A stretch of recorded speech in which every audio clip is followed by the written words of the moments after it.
What do you most value in your friends? Their continued existence. For God so loved the world, that he gave his only begotten Son, that whosoever believeth in him will believeth in anything. Hitchens 3:16.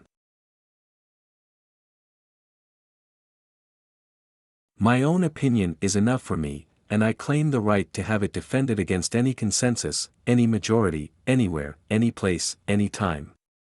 And anyone who disagrees with this can pick a number, get in line, and kiss my ass. There is some relationship between the hunger for truth and the search for the right words. This struggle may be ultimately indefinable and even undecidable, but one damn well knows it when one sees it.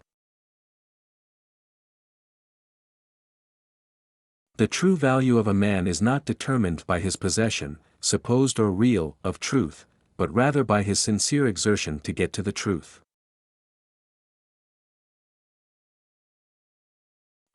Exceptional claims demand exceptional evidence. The Bible may, indeed does, contain a warrant for trafficking in humans, for ethnic cleansing, for slavery, for bride price, and for indiscriminate massacre, but we are not bound by any of it because it was put together by crude, uncultured human mammals.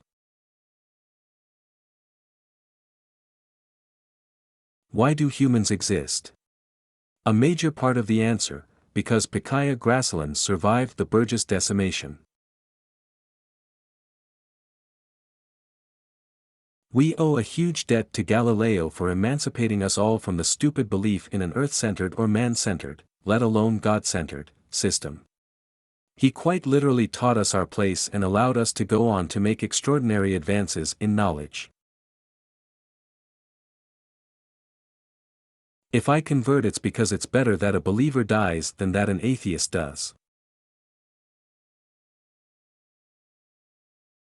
Hardest of all, as one becomes older, is to accept that sapient remarks can be drawn from the most unwelcome or seemingly improbable sources, and that the apparently more trustworthy sources can lead one astray.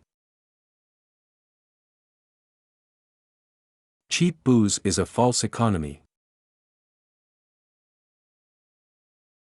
What is your idea of earthly happiness? To be vindicated in my own lifetime. If you gave Jerry Falwell an enema, he could be buried in a matchbox. I have not been able to discover whether there exists a precise French equivalent for the common Anglo-American expression, killing time. It's a very crass and breezy expression, when you ponder it for a moment, considering that time, after all, is killing us. Not since North Korean media declared Kim Jong-il to be the reincarnation of Kim Il-sung has there been such a blatant attempt to create a necrocracy, or perhaps mausolocracy, in which a living claimant assumes the fleshly mantle of the departed.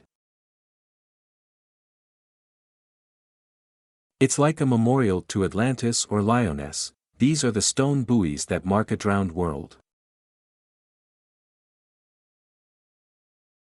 Unless a reincarnationist is willing to say there was a first generation of souls created with the first humans, he is exposed to absurdity by the recency of human life on the planet.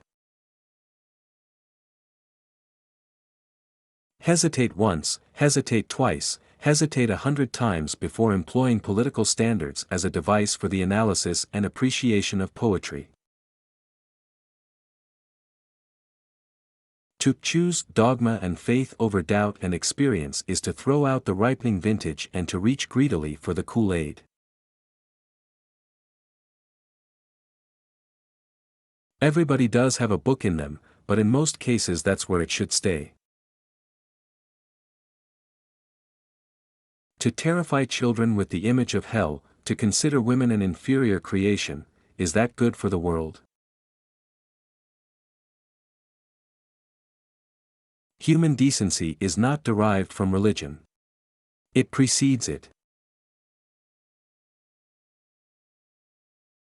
We keep on being told that religion, whatever its imperfections, at least instills morality.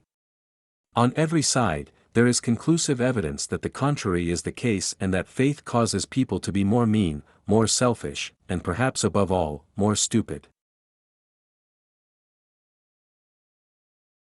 I suppose that one reason I have always detested religion is its sly tendency to insinuate the idea that the universe is designed with you in mind, or, even worse, that there is a divine plan into which one fits whether one knows it or not. This kind of modesty is too arrogant for me. How dismal it is to see present-day Americans yearning for the very orthodoxy that their country was founded to escape.